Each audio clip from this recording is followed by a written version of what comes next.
बिस्मिल्लाहिर्रहमानिर्रहीम। अस्सलाम वालेकुम डियर स्टूडेंट्स, मैं हूं आपका बायोलॉजी इंस्ट्रक्टर उबैदुर रहमान बेग। बच्चों, आज हम ग्रेड 11 में नए चैप्टर 4 का स्टार्ट करेंगे जिसका नाम ए सेलुलर लाइफ है। स्टार्ट में जो हमने टॉपिक कवर करना है, इंट्रोडक्शन ऑफ वायरसेस, ये टॉपिक इन 3 एसएलओस को कवर करेगा, जिसमें आपके पास पहला एसएलओ है कि हम जस्टिफाई करेंगे the status of viruses among living and non living things. मतलब आपने उनकी करेक्टरिस्टिक्स बताते हुए जस्टिफाई करना है कि इसमें कुछ करेक्टरिस्टिक लिविंग थिंग्स वाली हैं और कुछ नॉन लिविंग थिंग वाली है। ठीक है। सेकेंड एसएलओ आपसे कह रहा है कि आप ट्रेस करें history of viruses since their discovery. जब पहली दफा वायरस डिस्कवर हुआ उसके बाद से लेकर अब तक आपने क्या डेवलपमेंट की है। और थर्ड पे हमने क्लासिफाई करना है वायरसेस को उनके होस्ट की बेस पे और उन्हीं के स्ट्रक्चर की बेस पे। तो ये आपके पास 3 एसएलओस हैं जो इंट्रोडक्शन ऑफ वायरसेस वाले नॉलेज में कवर होंगे। लेकिन डायरेक्ट स्लाइड्स पे हम टॉपिक स्टार्ट करें, मैं चाहता हूं इससे पहले आप एक वीडियो देखो और फिर हम एक एनिमेशन के थ्रू बहुत से इंपॉर्टेंट वायरसेस के स्ट्रक्चर्स ऑब्जर्व करेंगे, ताकि जब आपके पास स्लाइड्स में करेक्टरिस्टिक्स की बात आए, आप इन वायरसेस का स्ट्रक्चर पढ़ो तो आप एकदम से क्लिक कर जाओ। स्टार्ट में हम वीडियो देखते हैं। सिंपल सा आपको मैं एक नजारा दिखाना चाह रहा हूं कि कुछ ऐसा रियल लाइफ में सिनेरियो होता होगा। ये आपकी बॉडी के अंदर सेल्स हैं, ये जो आपको पिंकिश ब्लड से नजर आ रहे हैं, ये आपके पास लेयर ऑफ सेल है हमारी बॉडी के। ये जो छोटा सा डॉट आ रहा है, ये आपके पास वो वायरस का स्ट्रक्चर है। ये देखो, इससे अंदाजा लगाओ ये आपके सेल से कितना छोटा होता है। और ये आया और इसके ऊपर ये छोटे छोटे स्पाइक्स देख रहे हो उभरे हुए कलरफुल, ये इसके स्पेशल प्रोटीन मॉलिक्यूल्स हैं, रिसेप्टर्स हैं। इनकी मदद से ये स्पाइक प्रोटीन्स हैं, ये इसकी हम आगे नाम पढ़ेंगे। और ये देखो हमारे किसी सेल पे एक स्पेशल रिसेप्टर के साथ ये जाके बाइंड कर गया, जिसने इसे वहां पे होल्ड करवा दिया। अब इसने अगला टारगेट ये होना है कि ये हमारे उस सेल के अंदर एंटर हो। और इसकी क्या वजह है, ये बड़ा इंपॉर्टेंट है। ये देखें, ये वो कलरफुल उसकी सरफेस प्रोटीन्स हैं। इन्हीं में से किसी एक प्रोटीन की मदद से वो अपने टारगेट सेल के रिसेप्टर पे अटैच हो गए और मजीद रिसेप्टर के साथ बाइंड करते करते इसने क्या किया, सेल मेम्ब्रेन को अंदर इस तरह पिंच करवाया कि वो इसको अपने अंदर इनटेक कर ले। और ये सेल, ये वायरस जो पहले सेल के बाहर था, अब सेल के अंदर चला जाए। एनिमेशन पे आते हैं। क्वेश्चन ये राइज हुआ कि सेल के अंदर वायरस को जाने की जरूरत क्या पड़ी। भाई बैक्टीरिया की तरह मल्टीप्लाई करता और डिजीज कॉज करता, तो इसका मतलब कुछ ऐसा है कि वो सेल के अंदर उसके लिए जाना जरूरी है। अब आगे हमने ना वायरस का स्ट्रक्चर पढ़ना है और उस स्ट्रक्चर में आपने क्लासिफिकेशन भी पढ़नी है। तो ये देखो, ये आपके पास 3 तरह के वायरसेस नजर आ रहे हैं, हेलिकल, कंप्लेक्स, आइकोसाहेड्रल। ये असल में आपके पास क्लासिफिकेशन की एक टाइप है जो मैं आपको बताऊंगा और वापस आएंगे तब हम। साइज का कंपैरिजन जरा देखो। अभी हमने वीडियो में भी एक अंदाजा लगाया, लेकिन यहां पे देखो कि आपके पास ये सबसे बड़ा एक यूकैरियोटिक सेल है और उसके मुकाबले में एक बैक्टीरियल सेल प्रोकैरियोटिक सेल पड़ा है। और इसके मुकाबले में अगर आप देखो तो ये छोटी सी दुनिया जो वायरसेस की है, कितने छोटे हैं ये। अब आपके पास कुछ इंपॉर्टेंट वायरसेस हैं जिनके हम नाम पढ़ने जा रहे हैं आगे। एक नजर बस हम देख लेते हैं। टोबैको मोज़ैक वायरस है, बैक्टीरियोफेज है, जरा ये देखो। आपके पास HIV है जिसे हमने आगे पढ़ना है। इन्फ्लुएंजा वायरस है, ये भी पढ़ेंगे, टच करेंगे। कोरोना वायरस वैसे ही पढ़ना अभी नहीं, लेकिन आपको पता हो ये वो वायरस है जिसने इतनी वबा फैलाई थी। अब दोबारा आएंगे इस एनिमेशन पे क्योंकि हमने इसे बार बार कंसर्न करना है। अभी हम स्लाइड से अपने लेक्चर को स्टार्ट करते हैं। अब वायरसेस जो हैं,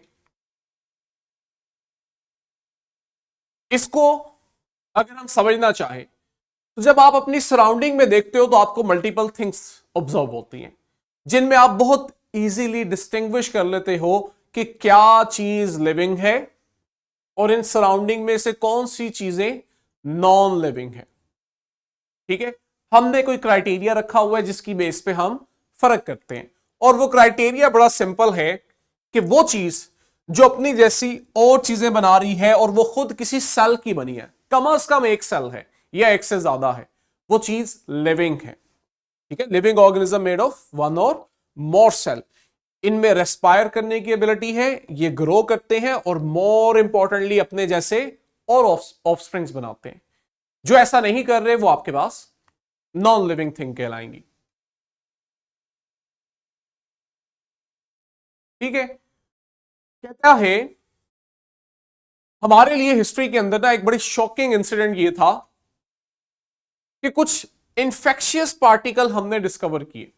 इंफेक्शियस पार्टिकल मतलब कि वो लिविंग सेल में डिजीज कॉज करते हैं, लिविंग बॉडी में डिजीज कॉज करते हैं। अब हमारा कंसेप्ट ये था कि ये जो इंफेक्शियस पार्टिकल है ये कम से कम एक सेल का तो बना होगा ना, ये डिजीज पता है क्यों कॉज कर रहे हैं? क्योंकि ये कुछ ना कुछ केमिकल रिएक्शन करवा रहा है जो सेल के केमिकल रिएक्शंस को डिस्टर्ब करते हैं, जिस वजह से सेल में डिजीज होती है, बॉडी में डिजीज होती है। और अगर ये चीज फैलती है तो इसका मतलब है ये चीज रेप्लिकेट कर रही है, अपनी कॉपीज बना रही है, तो ये तो फिर डेफिनेटली एक लिविंग थिंग होनी चाहिए। लेकिन जब हमें पता लगा कि ये इंफेक्शियस पार्टिकल स्ट्रक्चर वाइज देखो तो ये सेल है ही नहीं। जो एक सेल की कैरेक्टरिस्टिक है कि सेल मेम्ब्रेन है, न्यूक्लियस है, साइटोप्लाज्म है, कुछ सिंपल ऑर्गेनल्स हैं, चाहे बैक्टीरिया ही हो, हमें राइबोसोम जैसे स्ट्रक्चर मिलते हैं, इसके अंदर वो बेसिक सेल का स्ट्रक्चर ही नहीं मौजूद। ये हमारे लिए एक शॉकिंग चीज थी कि ये इन्फेक्शियस भी है, यानी कुछ लिविंग कैरेक्टरिस्टिक्स भी रख रहे हैं, लेकिन साथ ही साथ ये ए सेलुलर भी है कि ये सेल लेवल पे भी एग्जिस्ट नहीं कर रहा, इसके पास ना कोई सेल मेम्ब्रेन है ना कोई और स्ट्रक्चर है। इसका मतलब ये कहीं ना कहीं नॉन लिविंग भी है। ये जो ए सेलुलर स्ट्रक्चर्स थे ना, आज हम इन्हें डिफरेंट नाम से जानते हैं, जिनमें वायरस, वायरॉइड्स और प्रायोन्स हैं। इन टर्मिनोलॉजीज को हम इस चैप्टर में कवर करेंगे। अभी हम वायरस से स्टार्ट करेंगे। वायरस क्या है? वायरस आज हम कहते हैं ये असल में वही इंफेक्शियस पार्टिकल्स हैं, और ये बदनाम है इसलिए कि ये डिजीज कॉज करते हैं अपने होस्ट के अंदर। वायरस का वर्ड जो है लैटिन वर्ड वेनम से निकला, जिसका मतलब जहर, पॉइजन, स्लाइमी लिक्विड था। ठीक है, स्टार्ट के अंदर हम वेनम का वर्ड या वायरस का वर्ड किसी इंफेक्शियस एजेंट के लिए लेते थे जिसके बारे में हमारा ख्याल था कि वो लिक्विड इन नेचर है, क्योंकि हमें तब वायरसेस का नहीं पता था। हमने मिनिमम मैक्सिमम भी जो स्मॉलेस्ट चीज स्टडी की थी, डिस्कवर की थी, वो बैक्टीरिया थे, प्रोकैरियोटिक सेल थे। हम समझते थे कि इससे नीचे कोई चीज नहीं है, इससे भी छोटा स्ट्रक्चर एग्जिस्ट नहीं कर रहा। तो अगर आपके पास कोई चीज फिर भी इंफेक्शन करवा रही है और वो बैक्टीरिया तक भी नहीं है, तो इसका मतलब है वो कोई पॉइजनस चीज है और वो लिक्विड है, वो जहर है, आसान अल्फाज में। ठीक है, लेकिन आज जब हम वायरसेस को डिस्कवर करके उसका स्ट्रक्चर पढ़ चुके हैं तो हमें पता लगता है कि वायरसेस भी इंफेक्शियस पार्टिकल है, और मजे की बात है ये लिक्विड इन नेचर नहीं होते। ठीक है, क्यों? क्योंकि इनके पास अपना जेनेटिक मटेरियल होता है, लेकिन एक कंडीशन आ जाती है, इनकी लिमिटेशन समझ लो कि जेनेटिक मटेरियल तो रख रहे हैं लेकिन खुद अपने आप को रेप्लिकेट नहीं कर सकते। इन्हें रेप्लिकेट करने के लिए होस्ट सेल चाहिए, यानी ये होस्ट डिपेंडेंट है। होस्ट सेल होगा तो मल्टीप्लाई करेंगे, और अगर होस्ट सेल नहीं है तो मल्टीप्लिकेशन नहीं होगी। आज हम जानते हैं कि हमें जो बहुत सी डिजीजेस होती हैं उनमें से कई वायरल डिजीजेस हैं, ये आपके पास ब्लू मैंने हाईलाइट की हुई है। ठीक है, इसी तरह आपके पास कुछ और भी हैं जिनमें ये बड़ी इंपॉर्टेंट है, सार्स और कोविड-19। इन दोनों को एक ही फैमिली के वायरस जो हैं वो इफेक्ट करते हैं। ठीक है, और कोविड-19 यानी कोरोना वायरस की वजह से जो अभी हम रिसेंटली गुजरे हैं इस पेंडेमिक से, हम सब ने देखा कि वायरल डिजीज जो है वो कितनी लीथल हो सकती है और हमारी लाइफ को कितना असरअंदाज कर सकती है, कि हम सब शटडाउन से गुजरे हैं। ठीक है, इसके अलावा हम देखते हैं कि आपके पास जहां ह्यूमंस के अंदर है वहीं प्लांट्स के अंदर भी बहुत सारी मल्टीपल डिजीजेस वायरस की वजह से हो रही हैं। जो वायरस की स्टडी है वो बेसिकली हमने देखा 19 सेंचुरी के एंड में उसका स्टार्ट हुआ, जब कुछ साइंटिस्ट थे जिन्होंने इन पे काम किया, जिनमें आपके पास बड़ा इंपॉर्टेंट नाम जो आता है वो आइवानोस्की का आता है। लेकिन लिटरेचर में हमें आइवानोस्की के साथ साथ चैम्बरलैंड का नाम भी मिलता है। ठीक है, अब बास जगहों पे हम देखते हैं कि इनका फर्स्ट एविडेंस जो है वो चैम्बरलैंड से लिंक कर दिया जाता है कि शायद वो फर्स्ट साइंटिस्ट था जिसने हमें वायरसेस के एग्जिस्टेंस का प्रूफ दिया एक्सपेरिमेंटली। जबकि चैम्बरलैंड को हम थोड़ा सा पढ़े तो हमें मालूम होता है कि वो असल में रेबीज जो डिजीज है ना एनिमल्स में, उसका इंफेक्शियस एजेंट डिस्कवर करना चाहता था। और उस दौरान वो काम जिस चीज पे कर रहा था वो ये था कि मैं किस तरह से बैक्टीरिया को फिल्टर आउट कर सकूं। और इस रिएक्शन के दौरान उसने फिल्टर पेपर बनाना था ताकि वो बैक्टीरिया को सेपरेट कर सके, जो वो समझता था कि ये कॉजेटिव एजेंट हो सकता है रेबिस का, जिस वजह से बात जगहों पे हम चैम्बरलैंड को लिंक कर देते हैं। लेकिन फर्स्ट इंटेंशनल वर्क जो इस पे किया गया कि भाई बैक्टीरिया से भी छोटी कोई चीज एग्जिस्ट करती है और वो डिजीज कॉज करती है, वो आपके पास दिमित्री आइवानोस्की ने, इसका काम था। इसने हमें एक्सपेरिमेंटली इस चीज को प्रूफ किया कि बैक्टीरिया से नीचे कोई पॉइजनस टॉक्सिक मटेरियल है, इंफेक्शियस एजेंट है जो डिजीज कॉज करते हैं, और आज हम इसको वायरस कहते हैं। आइवानोस्की ने क्या किया, इसने टोबैको प्लांट जो थे उनका एक सोल्यूशन बनाया। वो जो टोबैको प्लांट थे ना, ये इन्फेक्टेड थे, इनमें डिजीज थी। ठीक है, उन डिजीज प्लांट्स को लिया, ग्राइंड किया, सोल्यूशन बनाया और फिल्टर करके सब कुछ निकाल लिया। सिर्फ वो जो लिक्विड फिल्ट्रेट था वो उसमें से गुजरा, और जो उसने फिल्टर यूज किया उस फिल्टर का पोर्ट साइज इतना छोटा था कि वो बैक्टीरिया को भी पास नहीं करने देता। यानी कि उसने जो फिल्ट्रेट लिया वो बैक्टीरिया फ्री था। और बैक्टीरिया क्या है, उस वक्त की जो पॉसिबल स्मॉलेस्ट क्रिएचर थे जिसे ह्यूमन जानते थे। इससे नीचे भी कोई चीज हो सकती है इंफेक्शियस, ह्यूमंस को नहीं पता था। तो आइवानोस्की ने बैक्टीरिया तक जो है चीजें सेपरेट कर ली। अब वो जो फिल्ट्रेट उसे मिला, इस फिल्ट्रेट को आइवानोस्की ने हेल्दी टोबैको प्लांट पे स्प्रे किया कि आपके पास वो सम अप किया हुआ है सब कुछ। यहां फिल्ट्रेशन हो रही है और जो फिल्ट्रेट मिला उसे हेल्दी टोबैको प्लांट पे स्प्रे कर दिया। और उसकी सरप्राइज की, उसके लिए ये सरप्राइज था कि कुछ दिनों के बाद उसने देखा कि वो जो हेल्दी टोबैको प्लांट है इसमें भी डिजीज हो गई है।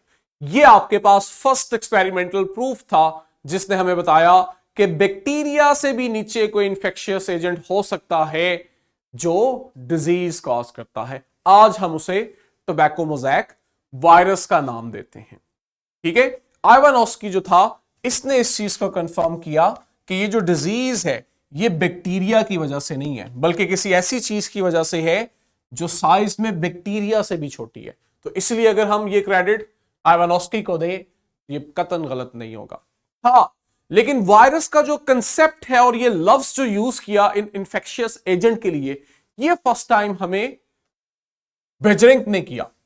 इसने इन इंफेक्शियस एजेंट्स को जिन्हें आइवानोस्की ने सेपरेट किया था वायरस का नाम दिया, और तब से फिर हम उन्हें वायरस ही बोलते हैं। इसके अलावा अगर हम देखें हिस्ट्री में तो ये दो बड़े इंपॉर्टेंट साइंटिस्ट वॉट एंड डे हैरल, इनकी सिग्निफिकेंस ये है कि इन्होंने अलग अलग, एक दूसरे को इल्म नहीं था, एक ने 15 में दूसरे ने 17 में अलग अलग कुछ वायरसेस डिस्कवर किए। और इन वायरसेस की खासियत ये थी कि ये वो वायरस थे जो बैक्टीरिया में इंफेक्शन कॉज करते थे, इसलिए हमने इन्हें नाम दिया बैक्टीरियोफेज। तो इन्होंने ये प्रूफ किया कि हां भाई बैक्टीरिया से भी नीचे एक स्ट्रक्चर है, और मजे की बात वो स्ट्रक्चर वही था, वही वायरस थे जो बैक्टीरिया को इन्फेक्ट कर रहे थे। तो ये भी आपके पास एक सिग्निफिकेंट कंट्रीब्यूशन थी। फाइनली फिर हमने देखा थॉमस रिवर्स जो है, इसने वायरसेस की नेचर को स्टडी करते हुए हमें बताया कि वायरसेस असल में क्या है, ये ऑब्लिगेट इंट्रासेलुलर पैरासाइट्स हैं। अब आप इस लफ्ज को समझ जाओ, आपके लिए आगे काम आसान हो जाएगा। Intracellular parasite, obligate. पैरासाइट का हमें पता है, पैरासाइट आपके पास एक ऐसा ऑर्गेनिज्म है जो खुद से इंडिपेंडेंटली सर्वाइव नहीं कर पाता, इसे किसी दूसरे स्पीशीज के मेंबर की जरूरत पड़ती है, ये उस पर डिपेंडेंट होता है।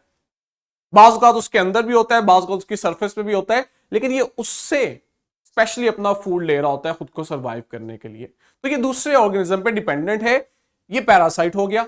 वायरसेस भी ऐसे ही हैं कि वायरसेस जो है वो खुद इंडिपेंडेंटली सर्वाइव नहीं कर पाते। किस सेंस में अभी बताता हूं। दूसरा ये कि ये इंट्रासेलुलर है। वायरसेस को हम देखते हैं कि जब भी आप इन्हें सेल से बाहर, लिविंग सिस्टम से बाहर देखोगे, ये ऐसे ही है जैसे ये नॉन लिविंग है, कोई रेप्लिकेशन नहीं, कोई केमिकल रिएक्शन नहीं, कुछ नहीं। लेकिन जैसे ही ये चीज सेल के अंदर जाती है, आप देखते हो इसमें कुछ मखसूस रिएक्शंस भी होते हैं, और सबसे इंपॉर्टेंट ये खुद को रेप्लिकेट भी करते हैं, यानी एक लिविंग कैरेक्टरिस्टिक शो करते हैं। तो चूंकि सेल के अंदर कर रहा है तो ये आपके पास इंट्रासेलुलर हो गया। और विदाउट होस्ट, सेल से बाहर निकालो, नॉन लिविंग, टोटली डिपेंडेंट है अपने होस्ट पे, तो इसके लिए आप टर्म यूज कर रहे हो ऑब्लिगेट। तो यहां से आपके पास ये टर्मिनोलॉजी आई कि वायरसेस ऑब्लिगेट है, होस्ट डिपेंडेंट है, और होस्ट की भी सरफेस पे नहीं, उसके सेल के अंदर इंट्रासेलुलर है और पैरासाइट है। स्टेनले का नाम बड़ा इंपॉर्टेंट है। स्टेनले जो था, इसने हमें वायरसेस के स्ट्रक्चर्स को अंडरस्टैंड करने में हेल्प आउट किया। इससे पहले तक हमें वायरसेस का स्ट्रक्चर क्या है क्लियर नहीं था। स्टेनले ने टोबैको मोज़ैक वायरस, वही वायरस जिसको आइवन ऑस्की ने एक्सट्रैक्ट किया था, उसको क्रिस्टलाइज किया, और क्रिस्टलाइज करके जब एग्जामिन किया तो पता लगा कि हम पता नहीं क्या समझ रहे थे ये क्या चीज है। ये तो बड़ा सिंपल है, इसके अंदर जो मेजोरिटी ऑफ कंपोनेंट है वो तो प्रोटीन है। और फिर मजीद स्टडी से हमें पता लगा कि इस प्रोटीन के साथ जो सेकंड इंपॉर्टेंट कंपोनेंट इस वायरस में मौजूद होता है वो न्यूक्लिक एसिड होता है।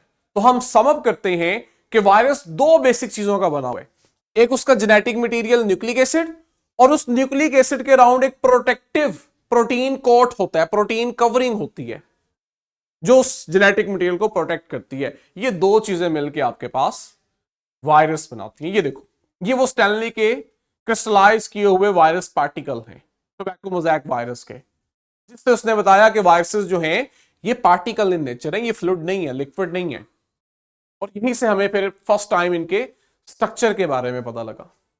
ठीक है, ये रही हमारी एक नई टर्मिनोलॉजी जिसका आपको पता होना चाहिए।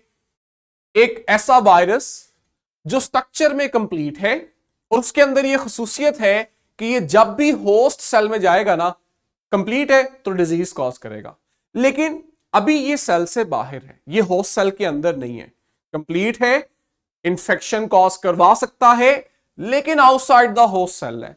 अब फिर हम इसे एक स्पेशल नाम देते हैं विच इज वायरियन। वायरियन आपके पास एक कंप्लीट इंफेक्शियस पार्टिकल है जो कि आउटसाइड द होस्ट सेल मौजूद है। किस चीज का बना हुआ है? बेसिकली आप देखते हो इसके अंदर जेनेटिक मटेरियल है, और वो जेनेटिक मटेरियल बाहर प्रोटीन के अराउंड कवर किया हुआ है, प्रोटीन ने उससे कवर किया हुआ है। जेनेटिक मटेरियल डीएनए भी हो सकता है, आरएनए भी हो सकता है।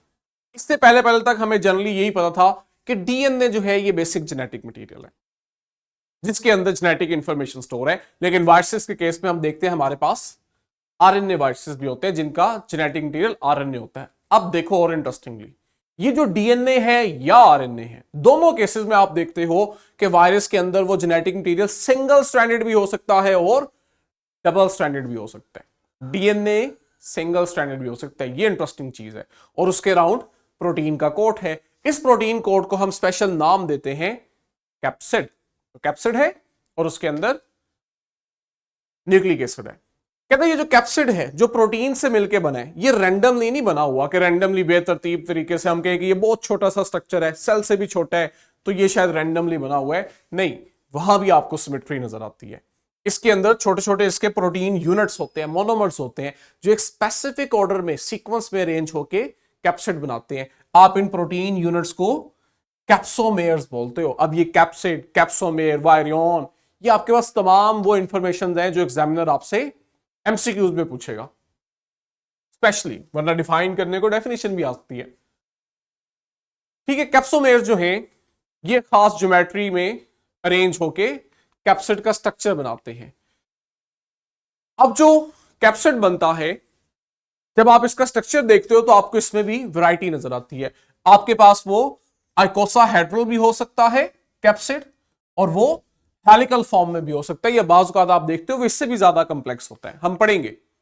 आइकोसाहेड्रल जो है ये जो कैप्सिड्स होते हैं इनकी खासियत ये होती है कि इनके अंदर 20 ट्राइंगुलर फेसेस होते हैं। आई होप आपने केमिस्ट्री में ये चीज समझी हुई है कि आपके पास ये फेसेस क्या चीज है, ठीक है। और ये आपके पास एक सर्टेन नंबर ऑफ कैप्सोमेयर के बने होते हैं।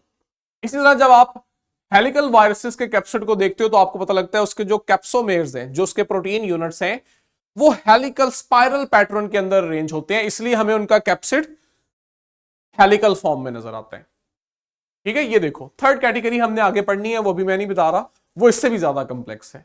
ये आपके पास कैप्सोमेयर यूनिट है, ये जो सिंगल डॉट बॉल आपको नजर आ रही है, ये एक स्पेसिफिक सीक्वेंस के अंदर अरेंज होके कैप्सिड यानी कि प्रोटीन कवर बना रहे हैं, जो यहां पे आपके पास आइकोसाहेड्रल सिमेट्री रखते हैं। और दूसरी तरफ आपके पास ये कैप्सोमेयर यूनिट्स हैं जो इस तरह सर्कुलर फॉर्म में अरेंज हो रहे हैं और एक हेलिकल फॉर्म में, सर्कुलर भी हेलिकल फॉर्म में अरेंज हो रहे हैं और हेलिकल सिमेट्री दे रहे हैं कैप्सिड को और वायरस को। जनरली अगर हम स्ट्रक्चर की बात करें तो ये जो दो बेसिक स्ट्रक्चर है कि सेंटर में कोर में न्यूक्लिक एसिड और उसके बाहर प्रोटीन की कवरिंग। कुछ वायरसेस में हम देखते हैं इस प्रोटीन कैप्सिड के बाहर भी एक और कवरिंग होती है, इसे हम कहते हैं एनवेलप, और ये लिपोप्रोटीन होती है। ये जो लिपोप्रोटीन का एनवेलप है ना, ये कैप्सिड से भी बाहर उसे कवर करती है और ये आती पता है कहां से है, ये वायरस अपने होस्ट सेल की मेम्ब्रेन को चुरा लेता है। जब वो अपने होस्ट सेल में एंटर हो रहा होता है ना, तो वो उसकी मेम्ब्रेन का कुछ हिस्सा अपने अराउंड रैप कर लेता है ताकि वो इजीली वहां पे रह सके, आइडेंटिफाई ना हो सके इतना जल्दी। ये जो अब एनवेलप है, फिर हम देखते हैं कि वायरस कुछ प्रोटीन बना के उस एनवेलप पे प्रोटीन भी अटैच करता है। इनकी क्या सिग्निफिकेंस है, जब आप HIV वाला पढ़ोगे ना आपको वहां आइडिया होगा कि क्यों वायरस जो है वो होस्ट से चुराई हुई एनवेलप पे अपनी प्रोटीन्स अटैच करवाता है। और ये प्रोटीन बाय नेचर ग्लाइकोप्रोटीन्स होती है, इन्हें आप स्पाइक प्रोटीन भी बोलते हो। स्टार्ट में वीडियो देखी कि वो वायरस जो था उसके ऊपर कुछ प्रोटीन स्ट्रक्चर्स थे जिसकी मदद से वो होस्ट सेल के रिसेप्टर पे बाइंड किया था। वो जो प्रोटीन थी वो असल में स्पाइक प्रोटीन्स थी, जो उसे इस काबिल बनाती हैं कि ये अपने होस्ट सेल के ऊपर स्पेसिफिक रिसेप्टर्स को पहले तो रिकॉग्नाइज करता है, फिर उसके साथ बाइंड करता है। जब ये बाइंड करता है तभी ये इस काबिल होता है कि ये होस्ट सेल के अंदर एंटर हो सके, ठीक है। लेकिन आप देखते हो कि ये जो होस्ट सेल से ली गई एनवेलप है ना, ये हर वायरस पे नहीं होती। तो इस बेस पे हम कहते हैं कि वायरसेस दो तरह के हैं, एक एनवेलप्ड है जिनमें आप देखते हो वो अपने होस्ट की एनवेलप लेते हैं, उसको कवर करते हैं, और एक आपके पास आ जाते हैं नॉन एनवेलप्ड नेकेड, जिनमें आपके पास सिर्फ जेनेटिक मटेरियल है और उसके बाहर इनका अपना कैप्सिड होता है और होस्ट सेल से ली गई एनवेलप एब्सेंट होती है, ठीक है। वायरसेस जो है अगर हम इनमें देखें तो हमें कुछ स्पेसिफिक एंजाइम्स भी मिलते हैं इनके अंदर। अगर हम ये कहें कि वायरस के अंदर एंजाइम नहीं होते तो ये गलत है। कुछ स्पेसिफिक बुनियादी एंजाइम होते हैं जिनका काम खास तौर पे ये होता है कि जब ये वायरस अपने होस्ट सेल में जाए तो वहां ये उसकी रेप्लिकेशन करवा सके, असेंबली करवा सके, ठीक है। इनमें से बड़ा इंपॉर्टेंट एंजाइम जो आप देख सकते हो वो पॉलीमरेज एंजाइम है। पॉलीमरेज एंजाइम का काम क्या होता है, ये वायरस का जो जेनेटिक मटेरियल है उसको मल्टीप्लाई करवाता है होस्ट सेल के अंदर। इसके अलावा प्रोटीएजेस हो सकते हैं जो उसकी वायरल प्रोटीन प्रोसेस करने में हेल्प कर रहे हैं। और वेरी इंपॉर्टेंट, ये हर वायरस पे नहीं होगा, ये बहुत रेयर है, एक और एंजाइम की कैटेगरी रिवर्स ट्रांसक्रिप्टेज। ये स्पेशली आप देखते हो रेट्रोवायरसेस में मिलता है, और रेट्रोवायरस की एक बड़ी कॉमन एग्जांपल जिसे हम जानते हैं वो HIV है। ये वही HIV है जो अपने होस्ट में एड्स कॉज करवाता है। रिवर्स ट्रांसक्रिप्टेज क्या काम करता है, कैसे करता है, हम HIV में पढ़ेंगे। आसान अल्फाज में ये असल में वायरस के RNA को DNA में कन्वर्ट करता है, फिर ये जो DNA बनता है ये जाके होस्ट के DNA के अंदर अटैच होता है और नए वायरसेस बनाते हैं। ये इसकी सिंपल सी सिग्निफिकेशन है। ये देखो, ये रहा आपके पास वायरल RNA जो आया होस्ट में, और रिवर्स ट्रांसक्रिप्टेज ने क्या किया, इसको वायरल DNA में कन्वर्ट किया, और ये वायरल DNA होस्ट सेल के DNA में जाके इनकॉर्पोरेट कर गया ताकि ये वहां खुद को एक्सप्रेस करे और नए वायरसेस बना सके। उसके लिए नए RNA बनाए, नए प्रोटीन बनाए। ये आपके पास हमारा वो SLO है जिसमें कहा गया था कि आपने बताना है जस्टिफाई करना है कि वायरस जो है वो लिविंग और नॉन लिविंग के दरमियान में कहीं है, वो बॉर्डर लाइन में एग्जिस्ट कर रहे हैं। यहां आपके पास वो कैरेक्टरिस्टिक है। कल हम इंशाल्लाह यहीं से इसको कंटिन्यू करेंगे और कंप्लीट करेंगे। आज के लिए इतना ही है। आपने इसके साथ अटैच वर्कशीट और क्वेश्चन बैंक को लाजमी करना है, और ये जो आगे का टॉपिक है ये एक दफा एडवांस पढ़ लेना है। कल इंशाल्लाह यहीं से कंटिन्यू करेंगे। तब तक के लिए बच्चों अल्लाह हाफिज।